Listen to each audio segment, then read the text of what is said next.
Hey everybody, I'm here. I'm here.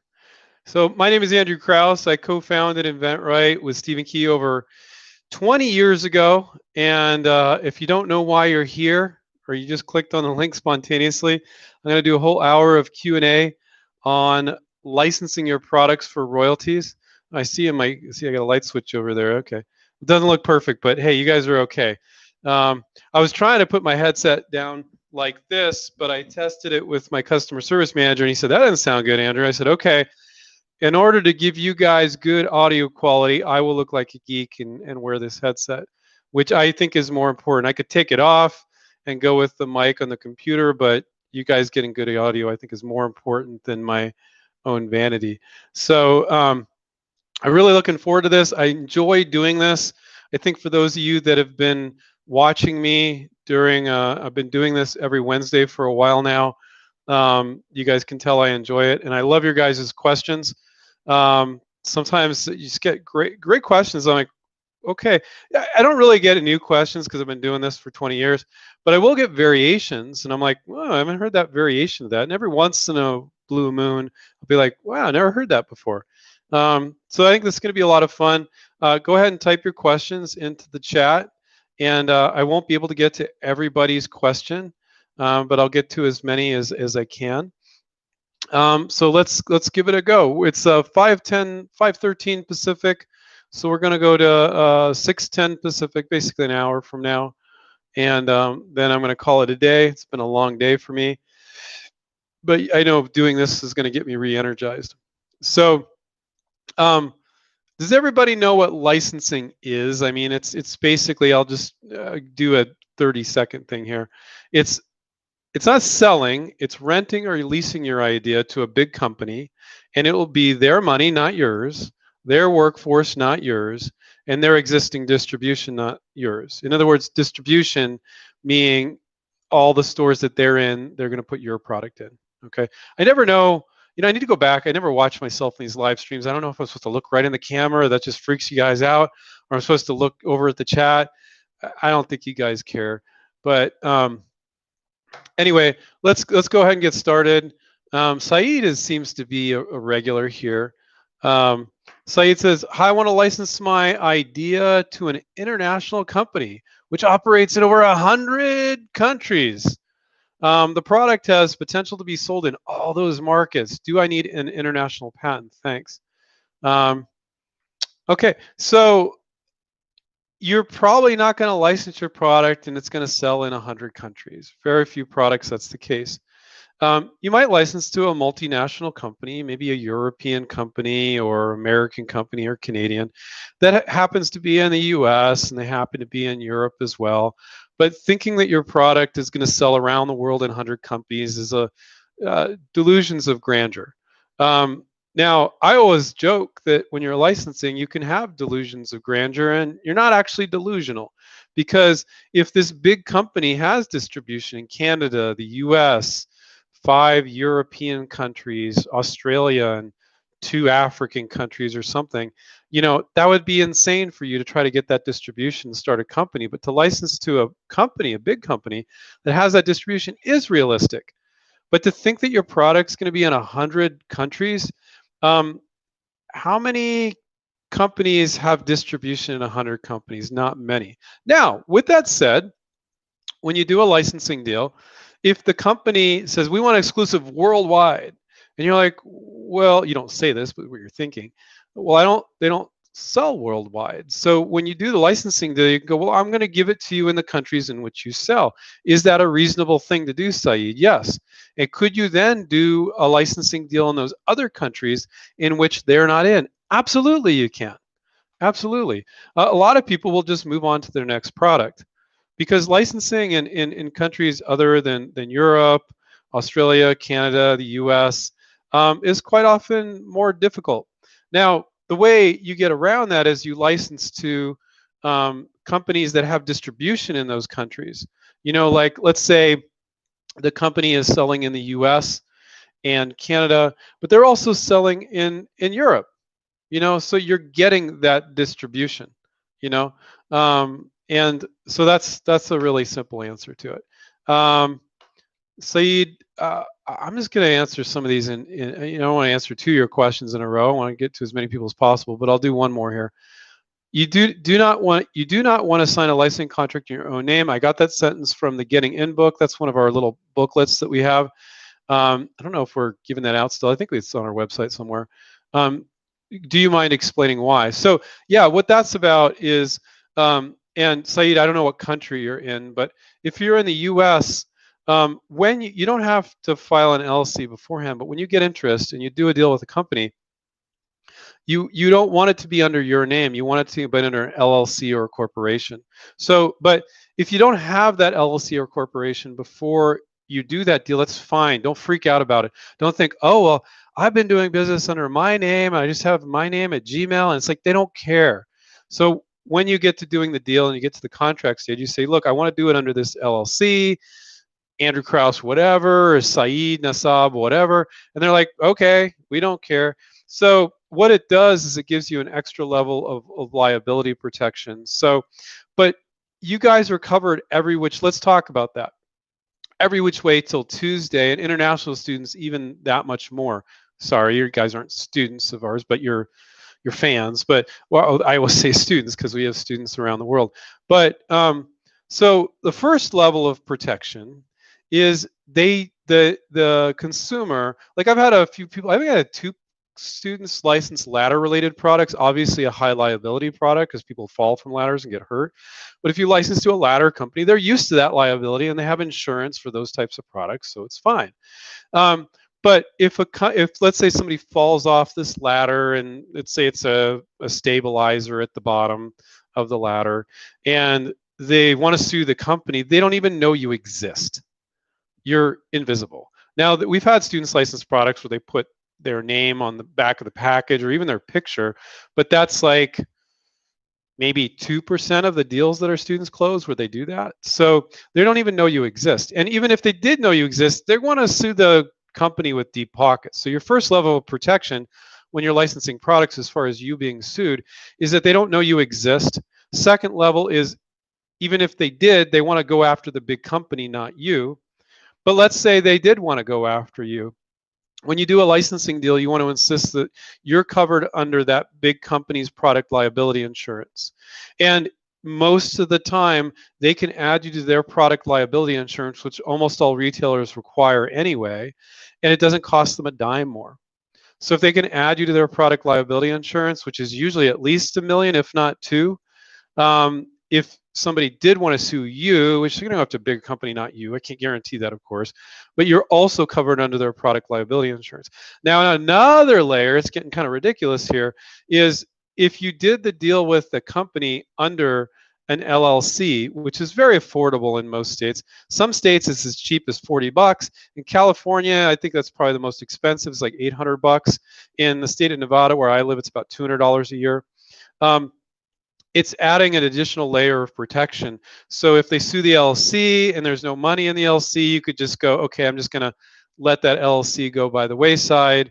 And by the way, all this is not legal advice. Please seek the services of an attorney if you're looking for legal advice. So you could let that LLC go by the wayside, and that's another form of protection. Now, on top of that, if you're in another country, what are the chances an American consumer is going to go to United Arab Emirates and try to sue you there personally, the inventor, rather than the company? I mean, so you guys are covered when you license like every which way till Tuesday. But if you do the deal under your own name, you want that additional liability protection that either an LLC or a corporation gives you. But you can wait until you get into that, oh, I've got a deal on the table now stage, because it's a pain in the butt to do all that stuff. It's actually very easy to do an LLC. Corporation is a little bit more work. And then do it under that company. So Saeed, that's what we're talking about in that booklet. Java says, should an inventor pay tax on royalties? Yeah, you have to pay tax on all income, guys. That would be nice. I mean, God, I think even more people would be inventors if royalties were completely tax-free. It's going to depend on your tax situation and where you are and what country you're in and what state you're in too and all that. Like I'm in Nevada and Steven is in Nevada, my business partner. And so in Nevada, there's no state income tax. We just pay federal. There's no state income tax, which is pretty sweet.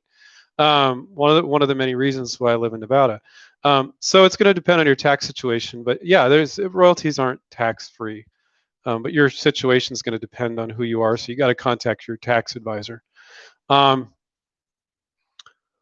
James says, "Hi Andrew, with a new product timeline of 18 months to license approximately."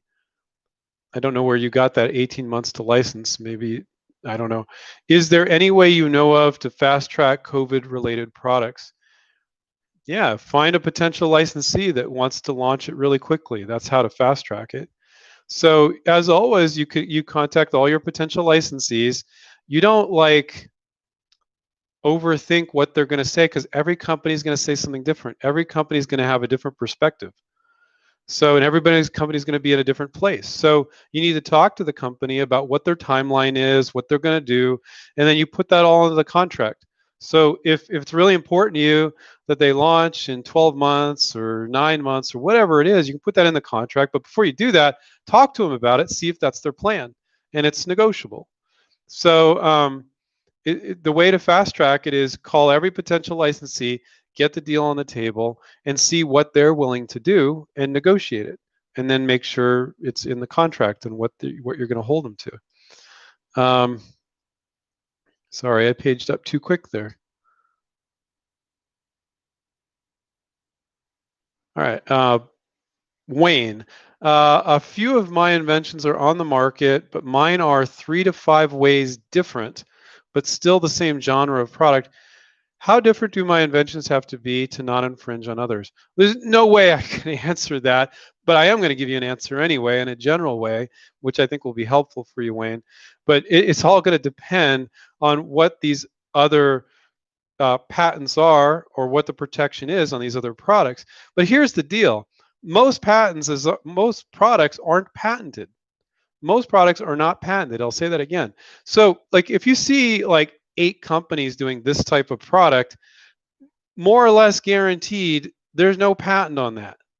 Okay? Because if something is in the market more than a year and nobody protected it and got a patent on it, it's public domain. And so now there might be 8 companies making this certain type of product. But then you see one company has got this extra tweak. So that base thing, whatever it is, let's say it's a scraper for a barbecue grill, that's public domain. And particularly one way of figuring that out is go, oh God, there's like 20 companies that are doing that. That's public domain. Or somebody's not protecting their patent, but it's probably public domain. But then you see one company's got this extra feature and they're protecting that. They're the only one doing that. So people ask that, what percentage different does it need to be? It doesn't work that way. It's if there's patents, which there quite often isn't, what are they claiming in it? What are the claims? And do you violate those claims? So the vast majority of time when our students are concerned about things or they find things, you take a closer look at it and it's not a problem. The vast majority of time. So it's not a percentage different. That's definitely not what it is. Jim says, I plan to join. When is it sensible time to join InventRight to access services? Prototype. My prototype is quasi-developed. Sell sheet, good draft, other question mark. So he's saying if you're gonna do the InventRight coaching, when's a good time? I say any time, because the coaches will guide you along with what you're having a problem with. You know, for instance, let's say it's a prototype. Like, well, I don't have a prototype. I can't start. Coach looks at it and goes, you don't need a prototype. Just do a virtual prototype. It's obvious how this thing's going to be done. So our design studio will do a virtual prototype, throw it into a sell sheet, and you're good. And there's no like major questions. Now, sometimes, you need to make a prototype to play with it and see if it's going to be workable. Let me fix that. That's bothering me. There we go. Oh, now I see the chair. Okay, let me fix that. Am I being anal retentive here, guys? I think I am. All right. So now I got all distracted.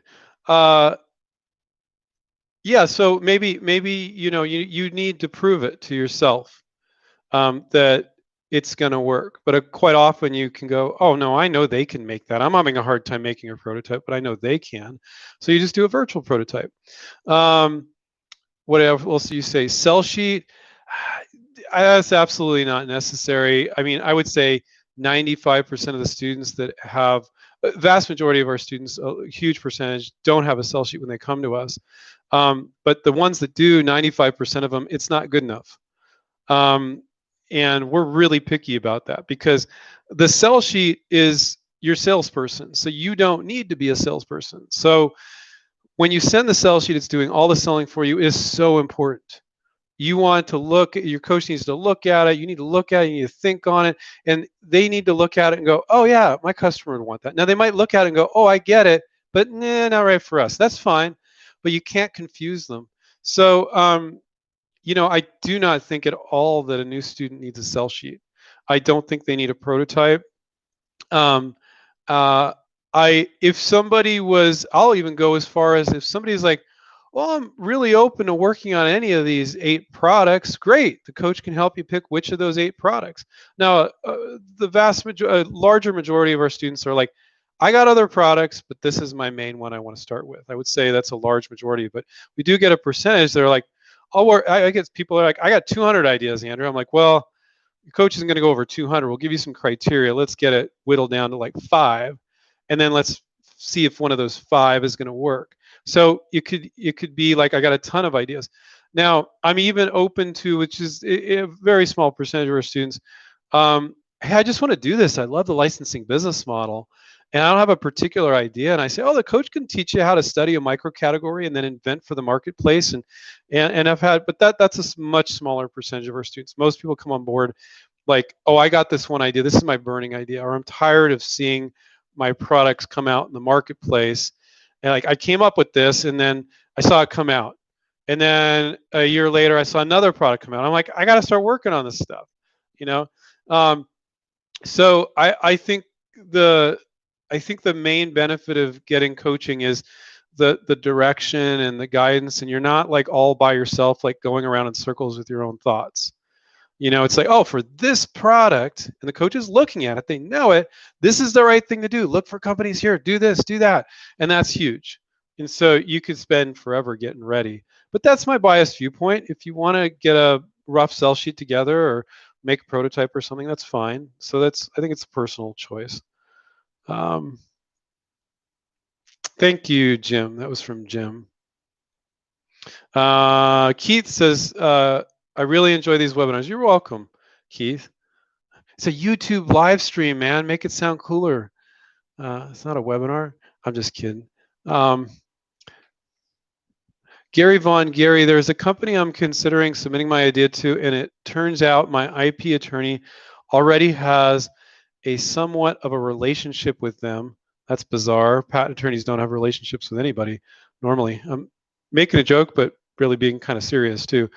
Is it best to let my lawyer handle the submission for me? I mean, if you ask your lawyer, I've never met an IP attorney or a patent attorney that's licensed anything, not one. So that's not really, now they have a relationship. I don't know what you mean by a relationship. They're doing patent work for them.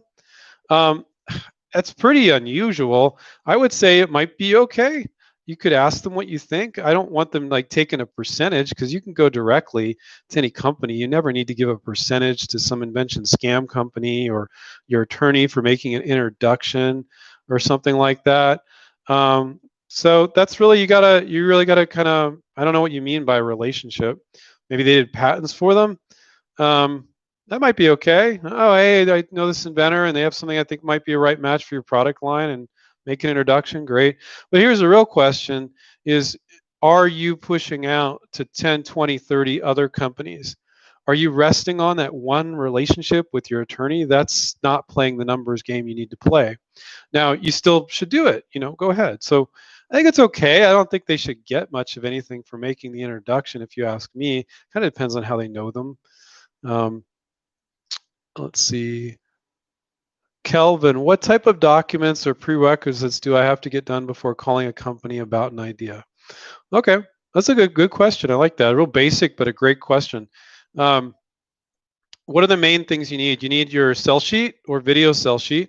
So a sell sheet is a one-page advertisement for your product, and it's going to show them how they're going to sell it.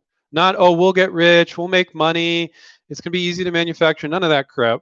It's like what they would show their customer. It's like a magazine ad, if you will. And they need to get it like driving down the freeway. If you see a billboard, it needs to be that easy to get.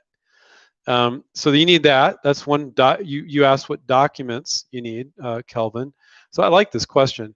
And then there's other things that aren't documents. You need your list of companies. People normally make an anemic list of 2 or 3 when you should have 20 or 30. You need your list of companies. We always advise our students to file a provisional patent application. You can file that for $70. There's some software on our website that's $99. It's also included with our bootcamp program that will help you file a provisional. Now, one thing it's not going to say in there that we always, our coaches will guide our students on is it'll help you with how to format it and everything, but 80% of filing a good provisional is just being an inventor and thinking about knocking yourself off and thinking about the other version that's, not half as good, but 70% is good, 90% is good, just as good. And you need to put those variations in there. So you need a sell sheet, you need your list of companies, you need a provisional patent application. So those are the main things. You don't need business cards. You don't need to start a formal company. You do need an email signature. That's the equivalent of a business card. I mean, you can just get a Gmail address. Do not get a Hotmail address. They're just a notoriously terrible service. I've had many students that had companies email them back. Then they call them and they say, hey, are you interested? And they're like, what are you talking about? We emailed you 3 weeks ago. We're interested. You didn't hear back from you. And in their Hotmail, it didn't go into their spam, didn't go into promotions. It just went into the ozone. And I'm not like a big Google or Gmail fan, but Gmail is pretty reliable. So, I would recommend using Gmail. And this is from Kelvin. So Mama. Kelvin Mama Designs at Gmail. There you go. So it's not a document, but that's your email address, and you have your email signature at the bottom. Kelvin Mama, sorry if I'm pronouncing your name wrong, product designer, Kelvin Mama Designs at Gmail. Then you have a phone number. Phone number does not ring to your cell phone with kids screaming on it. It should say, hi, this is Kelvin Mama from Kelvin Mama Designs. Please leave a message. I'll get back to you promptly. And, your friends and family will know who it is, right? Because you're using your full name. So I don't know if the AC is working right in here. Let me crank that up. Hold on a second. I have this wireless headset, so yeah, it seems like it is, but it's be hot as hell outside. Let's see how hot it is outside, guys. Let me look at my bar. Oh, it's only 104. That's pretty cool for here. I live in Henderson, Nevada, next to Las Vegas, and so we've been having some 115 days. For those of you living in the Midwest or living on the East Coast, that's zero humidity. It's not the same as you think, but it still sucks. You don't want to be standing out in the sun at 115. 104 is not bad, but for some reason it's not cooling off as much. Anyway, let's see. Raul, hi Andrew, is it possible to receive royalties year-round if I create a product for each season in the novelty industry?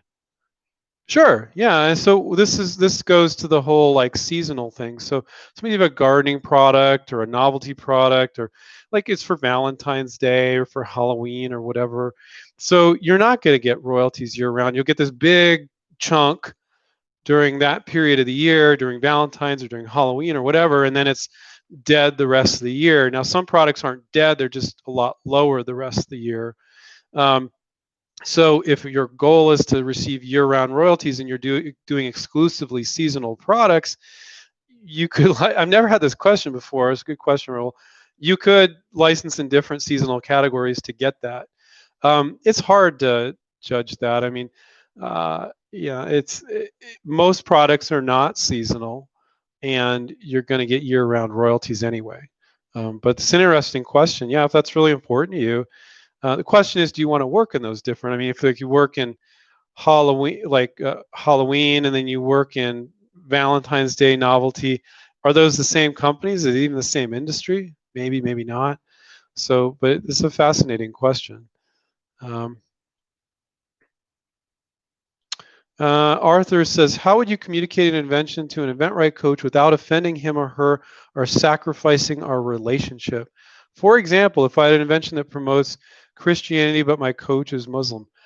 Our coaches are really cool. I mean, we're not judgmental that way. If something is illegal, then that's the only time we'd have an issue. I was our original coach, 20 years ago when we first got started. Now we have 11 coaches. We have 10 and a negotiation coach. And I don't do coaching anymore. But when I was a coach, I was helping women working on feminine hygiene products. I remember I had this one couple was working on a S&M product. I'm just very neutral about it, and I'm analyzing the market. We don't hire people that are easily offended. Now we had this one student once that all our coaches except for two are full time, but we have two coaches that are part time, and one of them, Ryan, he used to be a detective. Now he's a police officer, very high up, like a sergeant, and and we had this student that presented him a product that had to do with cheating on drug tests, and he's like, really, really? And I don't know if he knew that Ryan was a full-time police officer, but it's like, okay. But I don't think anybody that is one religion or another that is level-headed is going to be offended by another religion. So I am not worried about that with our coaches. Um, they're really cool people, really, really cool. Every one of our coaches is a former InventRight student. So our way of vetting possible coaches is seeing they're doing an amazing job as a student, then later hiring them.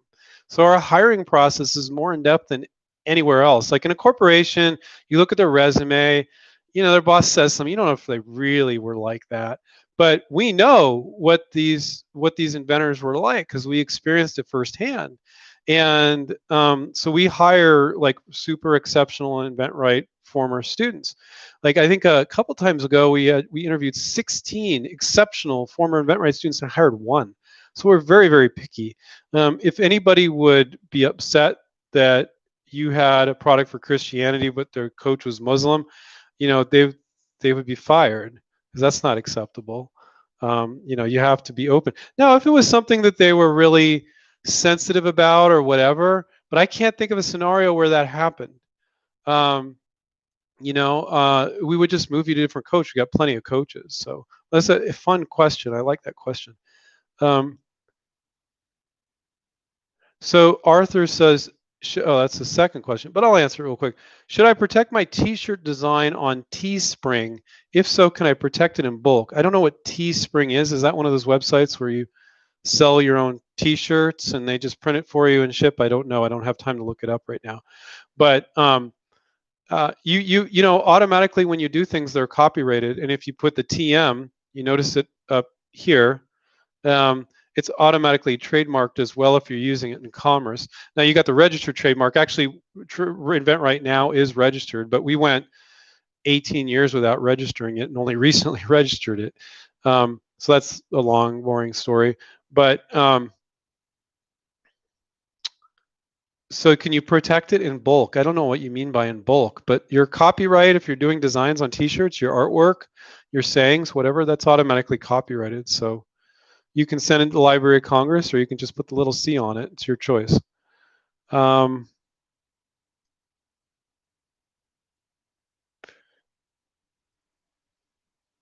Okay, Gavin. Hey, Andrew. Hey, Gavin. I made my prototype out of two things that already exist. Great. I highly recommend doing that. Creating a new functioning item for the sell sheet and video purpose. Will companies not just see I've done 1 + 1 and sell benefits? Yeah, it doesn't, sometimes you'll have a cruder prototype and you can see that they can see that you hack two things together. Sometimes it makes sense for our students who'll do a virtual prototype and that's more a looks like, but maybe you want to do a video along with it and you're showing it from a distance, or you're doing quick cutaways and you're showing functionality so it doesn't look quite as crude as it would if you're like really focusing on it. But sometimes it's fine, and they like, oh, I get it. And so, and you file a provisional patent, and that new functionality is the patent pending. And so don't downplay your ability to take two things, put it together to create new functionality. They're people in corporate America, for the most part, aren't very creative, and they're going to go, "Wow, that's really creative," So don't downplay that. That's fine. You said, "Will companies not just see? You're devaluing your value as an inventor. Just see that I've done 1+1." Yeah, they'll see you done 1+1 and go, "Cool." Now they won't want to license it. You only need one to license it, so don't downplay that. That's perfectly fine. Christopher says, "Ahoy, Andrew! Great seeing you stay energized." Yeah, I try. Um, it's not hard when you're vibing off so much positive energy and excitement from inventors with their ideas. It always gets me energized after 20 freaking years, of doing this. Now I went and paged down too far and I lost my place here. Okay.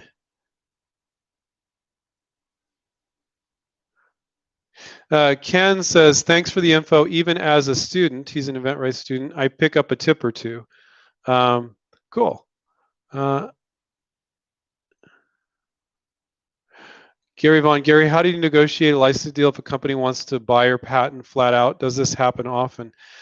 It's a red flag, to be honest with you, and you never want to go there. I'm exaggerating to make a point. You don't want to bring it up.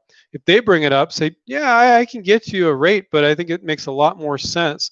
As you make money, I get paid a royalty. So if you're successful, I'm successful. If you're not, you only have to pay me a royalty on the product that you sell.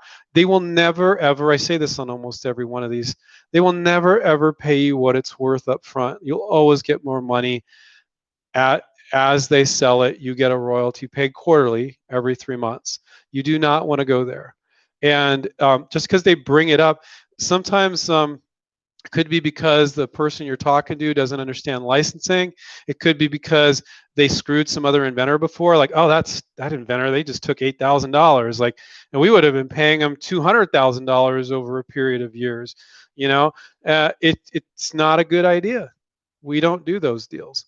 Now, like I always say on every one of these, because we get this question all the time, if you've started your own business, you're selling product, you got 10,000 units, you got a website, you got tooling, and you got distribution in 2,000 stores, getting upfront money, hell yeah, because they're kind of buying your company plus doing a licensing deal. But most of our inventors that are licensing, they don't have any of that, and it's not necessary, and you don't want to do all that. So get the money on the back end. It's a deal killer to do the upfront thing, and usually what it is they're trying to see if you're stupid, and you are stupid if you do that. Okay, I'll be okay with $8,000. It's like, run the numbers. You got to interview the company about what they can do in the way of volume, and then you run the numbers. You go, oh crap! Like if they sell this for 5 years, that's $250,000, and you're going to take $8,000 because they won't pay you the big money up front ever. Not even the big companies won't do it. Now, there might be some exception, and if you really, really want to force it, you can say, well, okay, here it is. I don't think that's what makes sense for you guys, and here is the royalty rate that you would pay me as you sell units, But, it's just it's not the right vibe, guys. There's a lot of other things that people do wrong in negotiations too. But, you never talk about selling your patent or selling your idea. You want to license it. You want to rent or lease it. You can even explain it to them that way if it's a company that hasn't done a licensing deal before. It's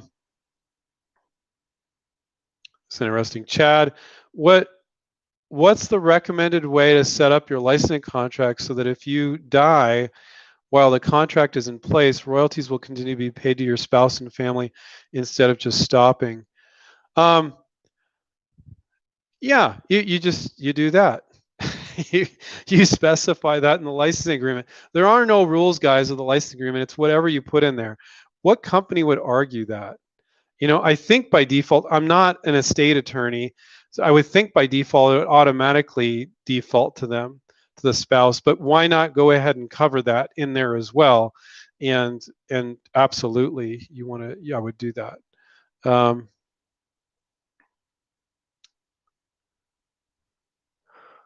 okay, Fred. Yeah, and by the way, guys, type in, if you got some weird handle, type in your first name too. How much time do we have left? We have about 23 minutes left. Okay, I can talk fast, guys. You know that, so I can answer a lot more questions. Fred, if I have a product that is unique as Spanx or Potpourri, what do you think about doing a small run by myself before attempting the license? So here's the deal, guys. No company's going to be impressed that you sold 200 units. It's not going to impress anybody. It actually might hurt you. It's like, well, that's all you're selling? And they're the type of company that could sell 200,000 units, right?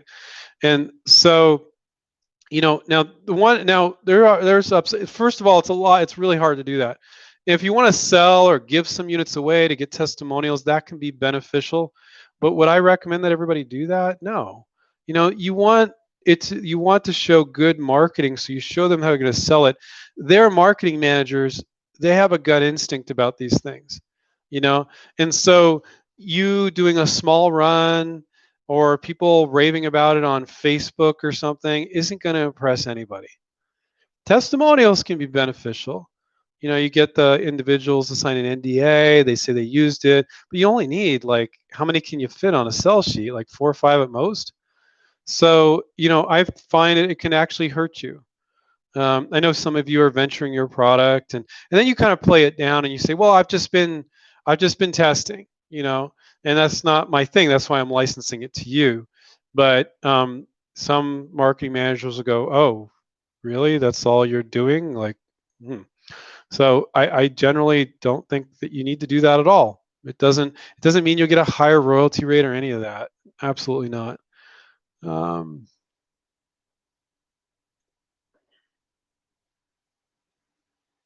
it's kind of too much of a general question. AJ says, I've just signed an NDA with the company after proposing my concept sell sheet. They're very interested in the product because of its uniqueness. Any tips on how to close a favorable deal? Um, yeah, talk to them about the product and move the deal forward. The subtleties of moving a deal forward is about, you're guiding it more than they are, but it's about responding and going back. And so when we help our students with that, they're on with our negotiation coach, Paul, and he's telling them how to reply to an email, what to say in the next phone call. And the average deal from initial interest to closed is 3 months. 3 months of back and forth, email, phone, waiting for them to do something, pushing them because they're not doing something. And so that's an awfully broad question. Most inventors, it's too dicey. You'll mess it up. I find that most inventors, when they get those deals on the table, they die. And then you get an attorney involved, they really die. They die real quick because they go, oh, I'm protecting you. And it's like, and they just killed the deal and they still send you a bill. So that's really, really dicey. Don't act like a wacky inventor. If you want me to give you some general advice, AJ, is be easy enough to work with. Doesn't mean you won't disagree with them, but get on the phone and talk to them. Be easy enough to work with, and interview them as much as they're interviewing you. Those are basic things to say, but it's extremely important. Interview them as much as they're interviewing you, and get on the phone if you haven't talked to them yet. So, and usually asking them up front before they see your sell sheet will kill even them seeing the sell sheet. They'll say, no, I'm not signing your NDA. Now, it sounds like they sign an NDA after you send them the sell sheet, which is more doable. Again, everything I'm saying tonight is not legal advice. Please see the services of an attorney if you want legal advice.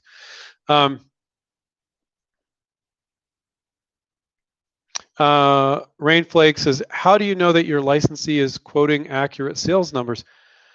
You don't, and they don't either. Nobody can predict how much of the product they would sell. So you're setting minimum guarantees where they have to sell a minimum amount, but they're going to pay you a royalty on whatever they sell. Oh, now I'm reading into it. If you're a little paranoid, maybe what you're thinking is that that they're lying about how much they're selling, so they don't have to pay you royalties on it. That's probably what you're getting at. So in every licensing contract, you have an audit clause, so you can audit them. Now, that's not something that you want to do unless you really suspect things. I mean, you could talk to salespeople. You can see how many stores they're in. You can kind of see how fast it's going off the shelf. You can kind of police it a little bit if you're a little concerned about it. Now, if you do audit them, that's not good for a relationship, but you put it in a contract for a reason. And usually, what we usually do is if it's off more than 5%, they have to pay for that audit, where you're paying a accounting firm to come in and audit that. And it's pretty easy to track because it's what they sold to the retailers for. So they can see, it's pretty easy to track and they can see that. Now, if it's not off by more than 5%, you have to pay for the audit. So you're going to have to eat it. And I think that's perfectly fair. But I don't know of a single student of ours that's ever audited a licensee. I don't think I've ever seen that happen. So I think there's too much distrust from inventors of companies. I know all companies aren't honest out there, but I think most of them are, and that's been our experience. But if we weren't all concerned about it, we wouldn't tell you to put it in the contract, which we always do. Susie, my idea is a cross between two products on the market. Would you contact both types of sellers to pitch the product to? Yeah, and maybe even a third, without knowing what the product, Susie, as I can't tell. But one thing what I'll say is, you're not just contacting companies making the exact same thing. It's like they're in that space. Their competitors may be selling something, maybe 4 or 5 of their competitors, but they're not in it, but they're in adjacent products. And you're like, they might look at your product and go, oh, we never wanted to get into that because everybody's selling kind of the same thing, but yours is kind of unique. Now we want to get into it. So people make the mistake of thinking they need to contact only companies that are more or less making something very close to their product. And that is a giant mistake. Your list will get really small if you do that. So thank you for the great questions, because you gave me an opportunity to say that, which you guys need to hear. Okay,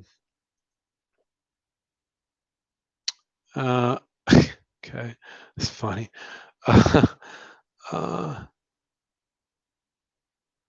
Michael, is it possible to license a patent to a company? Yeah, but again, like I said earlier, I think I said this, I don't know if I was talking to an inventor earlier or if that was on the live stream, because I talk to so many people every day. Ideally, the licensing contract is not dependent on a patent, that they need to pay you regardless of any patents that issue or don't. So can you license a patent to a company? Absolutely you can, but what you're really licensing is the benefit of your product, not your patent. And it's stronger if you're not licensing your patent. So if something goes awry with the patent, they still have to pay you regardless, or if they do some variation, you set up contracts to protect yourself that way. But again, when you get into negotiations and contracts, it gets more difficult. I'm going to say this, I get so many people that are fans of ours, and they call and they say they're interested in the program, and they say, well, Andrew, your guys' YouTube show is so great. I'll just come back and I'll sign up when I get into a deal. And it's extremely, extremely rare that those people ever come back and sign up. And so the guidance that a coach gives you on, making sure your sell sheet's good, your list of companies is good, your research is good, you're filing your PPA, you're approaching companies right, you're saying things right, all that gets you into that stage where you got interest from a company. And you do those things wrong, you don't have a deal on the table. Some people say, well, I want to save the money, I don't want the coaching I'll just wait until I get a deal on the table. And I almost never do they get a deal on the table, those people that say that, because they're not doing the right things to get the deal on the table. So I wish that, the stuff that we would do would be enough. I mean, I wish we could just have a website with videos in it.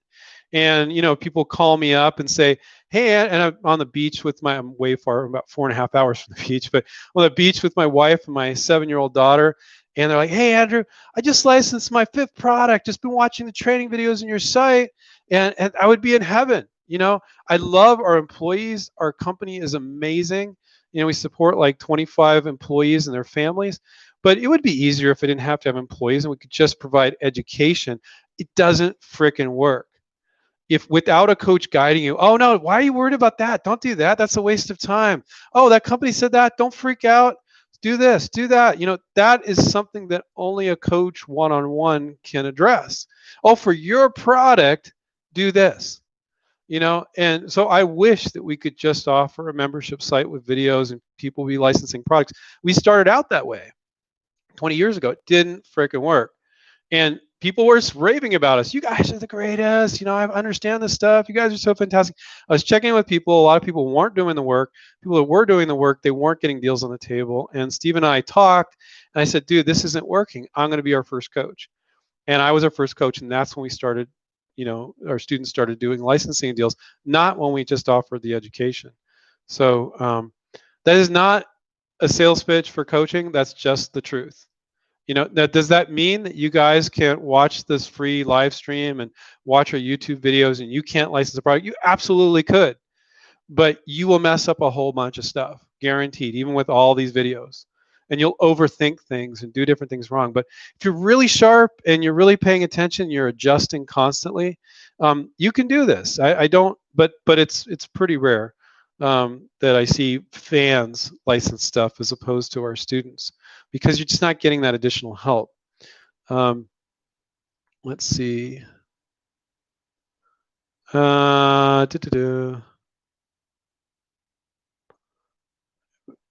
Community best hour. Oh, okay. Thank you, Christopher.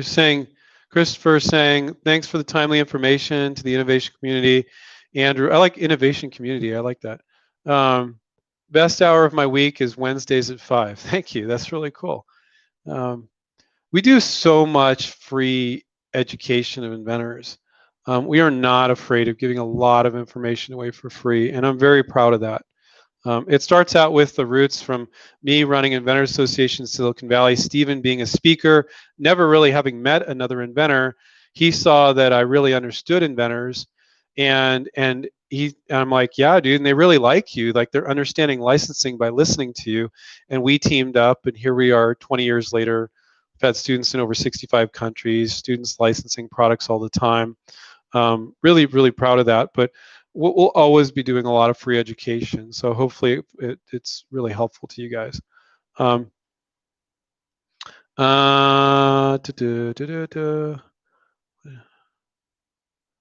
Will says, what do you offer students? I ramble long enough on that, and how to become a student. So go to inventright.com, click on coaching, Will, and you can see more info about that. You can click on the contact us page and book an appointment with Sylvia, Eli, or myself on that contact us page, and you can talk to us. So, but I don't want to talk about the coaching anymore. We don't like to push and oversell things and stuff. We like to give a lot of free information for free. Free information for free. That's a little repetitive. Spunky Monkey says, InventRight was worth every penny. Oh, thank you. I would have made so many mistakes like I did initially without a coach. Y'all are the best. No, thank you. I don't have your real name, Spunky Monkey, so maybe type that later so I know who you are.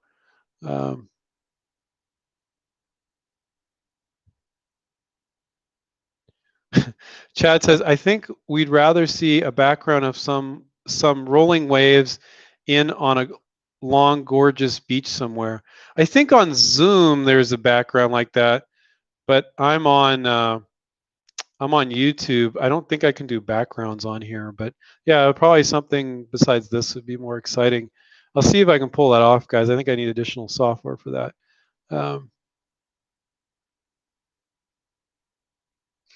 James says, follow up to a prior call. Thanks for the info, Andrew. I got my 18-month timeline from one of Stephen's videos on what to expect. That's what I thought when licensing a product. Yeah, I talk about that frequently. Like, people think like you're going to license a product, you're going to be like, the money's going to be coming in like in 2 months. It doesn't work like that. I mean, it takes some 3 to 9 months to launch the product, and then you get paid your royalties quarterly, and so that's another 3 months. So just right there, like, let's say it takes them 9 months to launch, you get paid your royalties quarterly.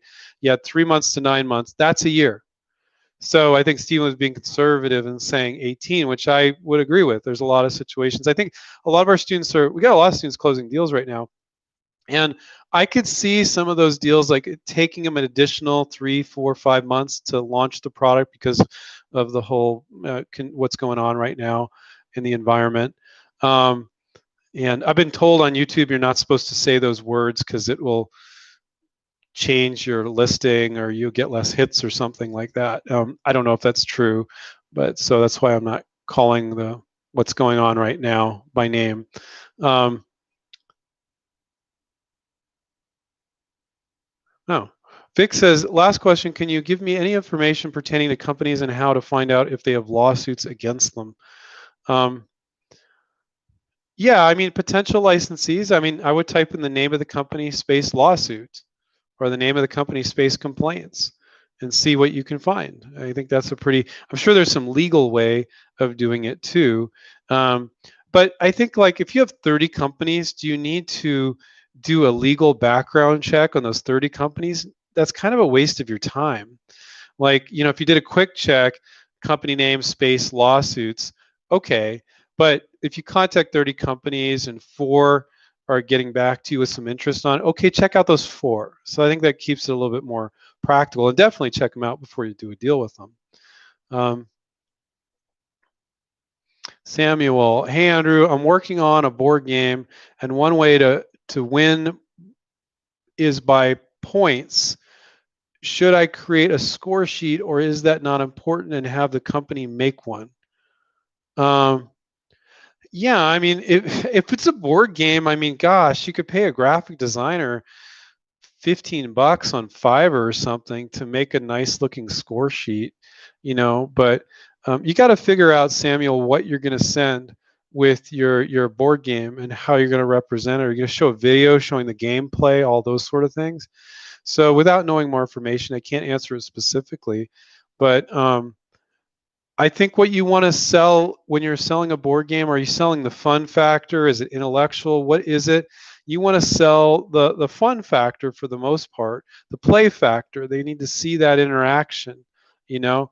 And so whether or not you have the specific score sheet is a detail. It's a minute detail. It's not the most important thing at all. Let's see.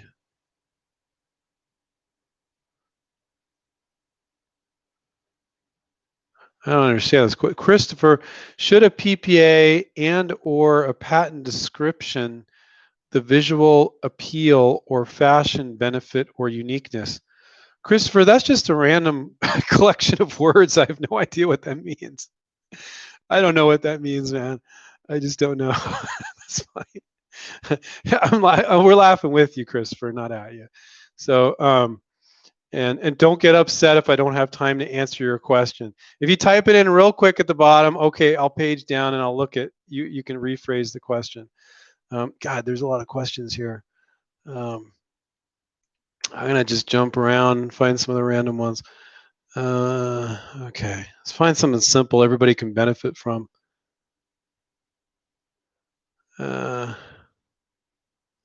Anthony says, "Hey Andrew, is there any way you can look at my sell sheet and give some feedback?" Uh, Man, when we help our students with figuring out their sell sheet, it's multiple hours of time doing that. So I can't, I don't half-ass anything anymore. Not that we ever did, but that's why we ask our students to go all in or nothing. So, I give you a little here, a little there. It just makes you dangerous. And I want our students' sell sheets to be kick ass. And I can give you a little bit of feedback, but for most part, like I see it, I tell you it sucks. I give you a few tips, and you're gonna fix those things, and it's still gonna suck because you didn't. Now you might get lucky, and I tell you to fix a few things, and it's a little bit better. But I don't want you to create something half-ass, and it's time consuming. Like if I would need to spend an hour with you to give you proper feedback, at least I need to understand the product. I need to ask you a lot of questions about other products in the marketplace, blah, blah, blah. And then we attack the sell sheet. So no, I can't do that for free. I know we do a lot of stuff for free, but I can't do one-on-one stuff for free. So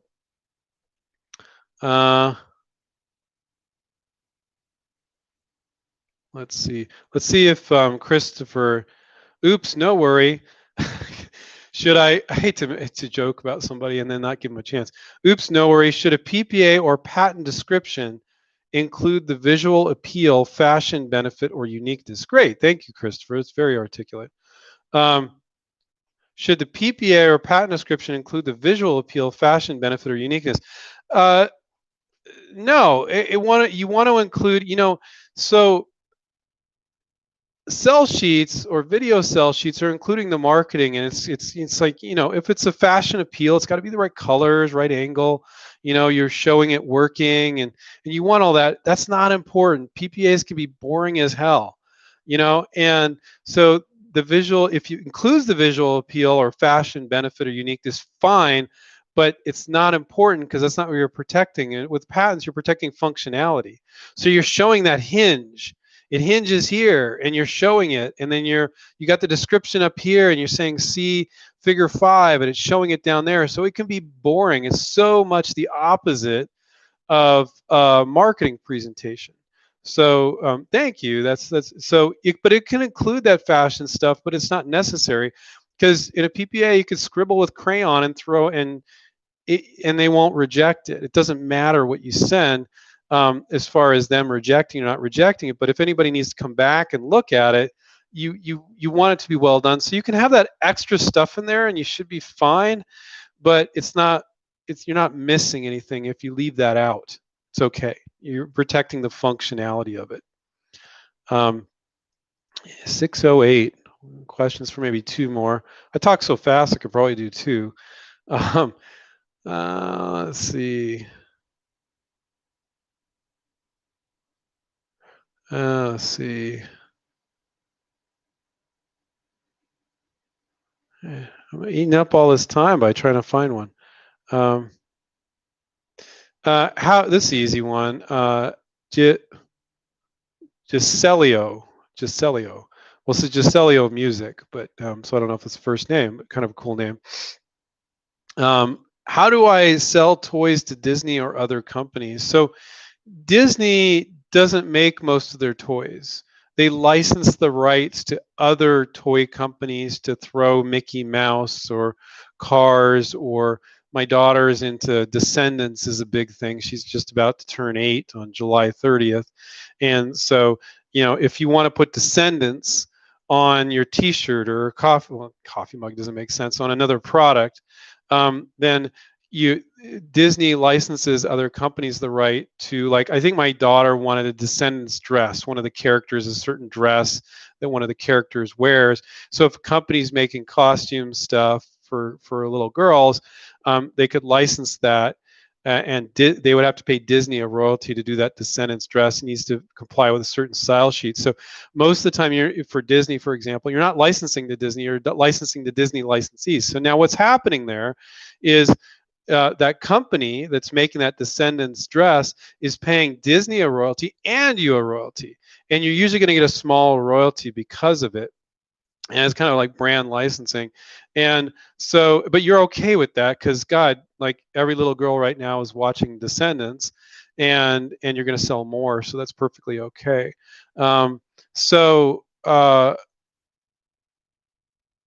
Yeah, so how do you sell licensing other companies? Yeah, you just like anybody else. You do a sell sheet and you show it, and you show the benefit of the product with a 1-page advertisement we call a sell sheet. Maybe you can find some videos on our YouTube channel about sell sheets. I think, usually when we have done some videos about sell sheets, like Steve and I will like just grab some sell sheets like at the last minute. I don't think they're the best sell sheets because the best ones are private. We can't show them, and we'll just give some examples. But I think we have some videos. I haven't gone back and looked because I don't watch my own videos. I mean, God, I don't want to, because too many of them. I think we have over 500. And you could type in sell sheets on the YouTube channel and see what we have to say about that if you have no idea what a sell sheet is. But again, most people, when they do sell sheets on their own, at least the ones I've seen, they're just not good enough. It's like all our coaches are like little mini advertising executives, and they're tweaking it, and they're really particular, and then you make it look beautiful. So it's a hard thing to do, but it's a skill that we teach our students to do so that when they leave us, they're like, I don't need you guys anymore on that. I know how to make sell sheets now. But you need to get that real life experience with real products. Everything we do is experiential learning. So there's no quizzes and tests. It's you working on your project from day one, and you're working on your project and you feel it, you experience it at every level, including talking to companies, negotiations, getting into companies, sell sheets, list of companies, filing your PPA. It's the only way inventors freaking learn licensing is by doing it. Like, you don't learn to be a blacksmith by reading a book. You bang out horseshoes, and your apprentice, and there's some master behind you going, no, hit it like this, hit it like that. That's what InventRight does. It's a weird way of explaining it, but that's what we do. Um, and it's funny. I've had students that are marketing. Um, they do marketing for a living, and I'm sure they do good marketing pieces for other people's stuff, and they see their own stuff, and it's off because it's so personal. Now, not 100%, but a very high percentage of them say, you're not seeing something here, and they might see it with somebody else's product because they kind of have blinders on. The longer you've been thinking about your product, the more you kind of have blinders on about it, and you're not thinking outside the box. Now, you come up with a new product, and you're thinking outside the box, but I find that the longer an inventor thinks about their product, they start to lose their creativity with the marketing and with all that stuff. And then a lot of you don't do marketing for a living, and you don't have those skills tweaked in yet, and you don't have you're afraid to reach out to companies. You don't have those sales skills. I don't think what we guide people to do is sales, because the sell sheet does the selling for you, but people that have done sales aren't afraid of reaching out, so they have that advantage. And a huge percentage of our students have never reached out, tried to sell anything in their life. And that's why I would tell you, if you have I'm going to do this with my daughter's just turning 8. Any teenager or early 20 something, I would say teenager, they all have to have a crappy sales job. Everybody in life should have had a crappy sales job. Now, we have inventors that never had that crappy sales job. And so their first introduction to ever trying to sell anything to anybody is trying to license their product. And that adds an additional level, but they got their coach there to guide them through it. So Ronald says, do you offer sales assistance for a patent or product? No, we never represent inventors. Our students always keep 100% of any deal that they ever do, and we're asking you to do the work, but we're guiding you. You'll never find a company that does it for you that's legit. I'm sorry, I don't know of one. There's a ton of companies out there. The Patent Trademark Office calls them invention promotion companies, and the Federal Trade Commission calls them that too. I've never said anything bad about any company in particular. Would never do that. Never want anybody to sue me. But I've never personally met an inventor in 20 freaking years, in the 14 years I ran my inventor association, that has had an invention promotion company license a product for them. Not one. So what does that tell you? That says a lot. So don't look for a company to do this for you. You guys can do this. You guys can make your list of companies. You can make your sell sheet. You can reach out to companies. I know I told you it's a lot harder to do it on your own, but if you're really dead broke and you can't afford our coaching, what do you have to lose? Don't think all these companies are out there to rip you off. You're not. So get that experience. Is it going to be harder on your own? Of course it is, but you should freaking do it. Do it. It's part, and I'll close this out. I love closing these things out. Coming up with ideas is part of who you are. I would say 95 to 98% of you listening right now. So do it. Get it out there. The fact that you're listening to me and ramble for an hour shows that you've reached this point where you're like, I'm ready to do this. You're tired of just thinking about ideas and contemplating them and going in circles with patents and prototypes and stuff. You're ready to take action. So frickin' do it, whether it's with us or without us or with somebody else, but you got to do it. So I wish you guys much success. And my tagline is always take care and keep inventing. So guys, take care during this crisis.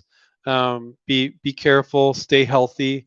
And with licensing, you don't need to go anywhere. You never need to leave your home.